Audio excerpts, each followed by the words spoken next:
కొన్ని వేల కోట్లకి వారసులైన అక్కినేని కుటుంబం ఒక 5 కోట్లు పెట్టి కూడా అఖిల్ పెళ్లి గ్రాండ్గా జరిపించలేదు. నాగార్జున ఎంతో సింపుల్గా తన ఇంట్లోనే పెళ్లిని అరేంజ్ చేస్తూ వచ్చేసారు. ఇక శోభిత అసలు పెళ్లి దరిదాపుల్లో లేకపోవడానికి అసలు కారణం కూడా బయటపడింది. అదే అమల చీర. అమల గతంలో నాగార్జునని పెళ్లి చేసుకున్నప్పుడు కట్టుకున్న పెళ్లి వస్త్రాలని అఖిల్ భార్యకి కానుకగా అందించి అవే బట్టల్లో అదే విధంగా పెళ్లిని జరిపించింది.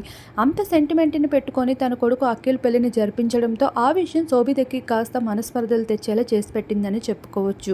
ఇక అఖిల్ పెళ్లిలో ఎక్కడ కూడా పెద్దగా దరిదాపుల్లో కూడా కనిపించలేదు. ఒక చుట్టంకి వచ్చిన చుట్టంలా అయితే ప్రవర్తించిందని చెప్పాలి. ఇక ఈ విషయంపై అమల కాస్త మండిపాటు చూపిస్తూనే వచ్చింది. రిసెప్షన్ లో ఈ విషయం బయటపడింది. పెళ్లి ఎంతో సింపుల్ గా జరిపించిన వీరు రిసెప్షన్ అయినా గ్రాండ్ గా జరిపిస్తారేమో అనుకుంటే అది కూడా ఎంతో సింపుల్ గా జరుగుతూ వచ్చేసింది. ఇక నాగార్జున అయితే గట్టిగా ఫీల్ అవుతున్నారంట.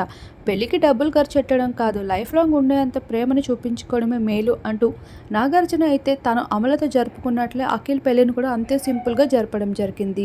ఇలా ఎంతో బ్యూటిఫుల్గా ఉన్న అడరబుల్ ఫొటోస్ సైతం రిసెప్షన్వి కొన్ని బయటికి వచ్చేసాయి. వాటిలో శోభిత సైతం రెడ్ అవుట్ఫిట్లో ఎంతో బ్యూటిఫుల్గా కనిపించేస్తుంది. ఆ ఫొటోస్ అందరినీ ఎంతగానో ఆకట్టుకుంటున్నాయి. నాగ చైతన్య సైతం ఎంతో ఎలిగెంట్ లుక్లో కనిపించేస్తున్నారు. ఎప్పుడూ లేని విధంగా స్టైలిష్ లుక్స్లో అయితే ఎప్పటికప్పుడు నాగ చైతన్య కూడా కనిపించడం అందరికీ షాక్కి గురి చేస్తుంది. ప్రస్తుతం ఆ ఫొటోస్ అన్నిటినీ మనం మన వీడియోలో చూసేద్దాం.